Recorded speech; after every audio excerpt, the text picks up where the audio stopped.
Hello বন্ধুরা, আজকে আমাদের ফার্স্ট ডে গ্যাংটক। আর দেখো ওয়েস্ট এই পয়েন্ট জায়গাটা মলের হলো সামনে। ওয়েস্ট পয়েন্ট, এটা একটা মল। আর হোটেলটা ওই নিচে দেখো, কি সুন্দর ভিউ।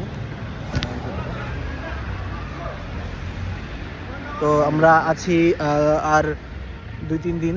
তো দেখো, আর ভিডিওগুলা আমরা পোস্ট করতে থাকুম, তোমগুলোকে শেয়ার করতে থাকুম, তো ভিডিওগুলো দেখতে থাকো। আর এই দেখো, এটা হলো তোমার ওয়েস্ট মলের একদম ফ্রন্ট সাইডটা, ফ্রন্ট ভিউটা। আর এটা হলো তোমার এমজি মার্ক, গ্যাংটকের এমজি মার্কটা।